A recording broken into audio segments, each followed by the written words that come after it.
And right now we welcome him in from Pro Football Talk and NBC Sports NFL Insider. He is Mike Florio. Also, his new book is out, by the way, Father of Mine, which has been out for a couple of months. Certainly go ahead and check that out. Mike, we appreciate the time. And, the big story, at least from our vantage point in the betting world, has been some of these suspensions that have been handed down over the last couple of weeks. And I wanted to get your take just on how the NFL is letting players know about the new rules that have come out, where Nicholas Petit-Frere, the O-lineman in Tennessee, claimed he was never even made aware of the rules he was breaking. So from your sources, from the people you've talked to, how is the NFL going about that, and what is the actual education like behind closed doors there on the gambling front?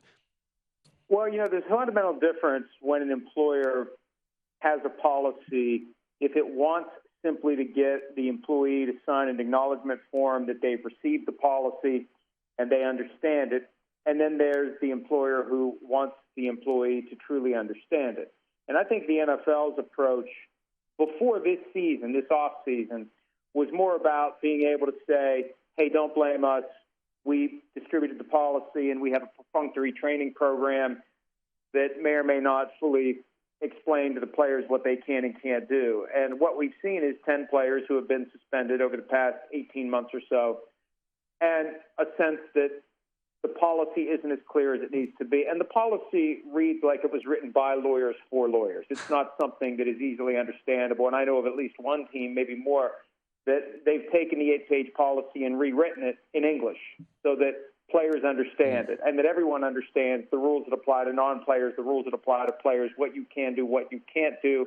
Examples need to be in there. The NFL's rule book, for example, has specific scenarios that will help people understand how a rule applies, and they just never did that. This year, I feel like they're trying to do it. So now we've gotten through phase one. No one can say they're not aware of a policy on gambling, and no one can say they don't at least have access to someone who could explain to them what the policy means and where the lines are as to what you can and can't do. There are other issues that I think the league needs to be concerned about, but I think at least for now, there's enough there that no one is going to shed any real tears for players who step on the wrong side of the line, because there's a line there. You may not know exactly where it is, but there's a line there, and you're on notice that you better figure out where it is and how it works. Mike, you mentioned something. I was going to ask you something completely different, but you said there's some other areas the league should be concerned in. What are some of those areas? Well, there are, for example, concerns regarding the handling of inside information.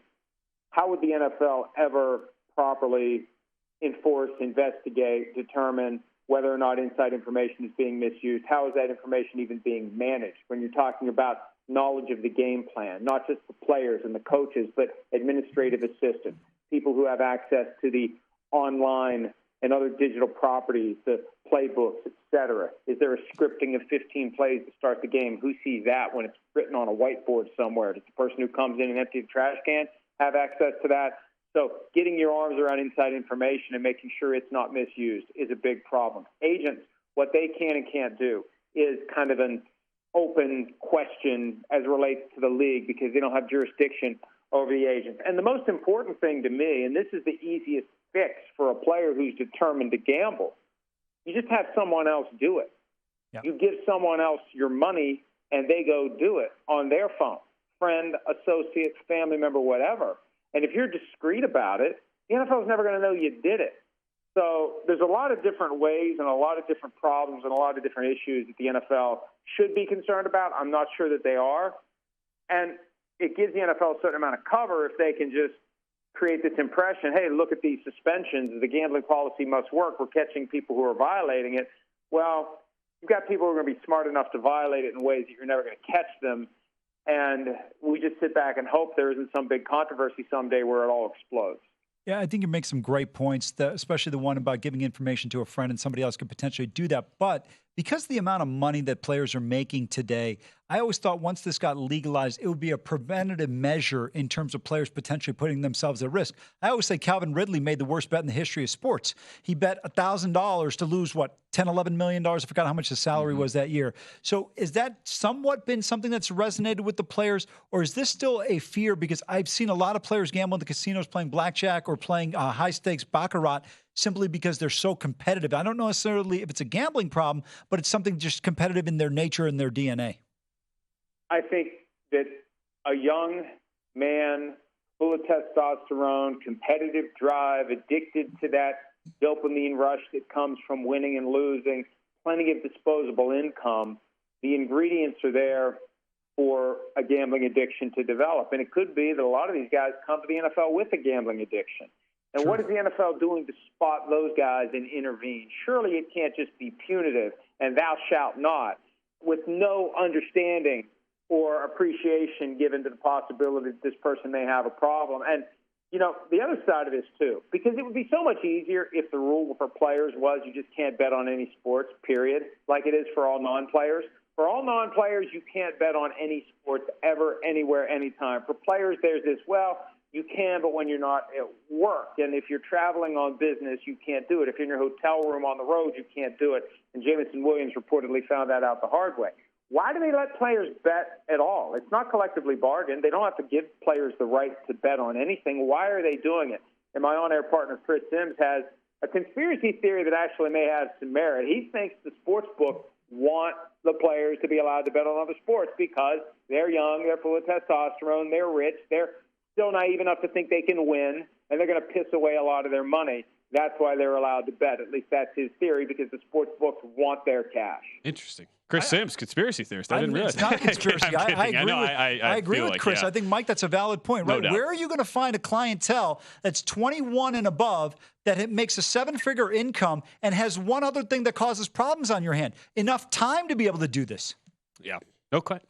That's right. Totally makes That's sense. right. They got downtime in the off season, and it's basketball season after the NFL season ends, and NBA playoffs going on, and there's action. There's action. I need action, and I got all this money, and I can either go buy another Ferrari, or I can just, have something that gets my attention, that gets my juices flowing, and it gives me a reason to watch this game, and I'm more excited when I watch this game. It almost feels like I'm playing in the game because I have skin in it. I saw the image of an NFL player like doing what Amal does at 2 a.m. and watching Bad Homburg, betting on the WTA late at night. Mike Florio again for Pro Football Talk joining us right now on VSiN Sharp Money.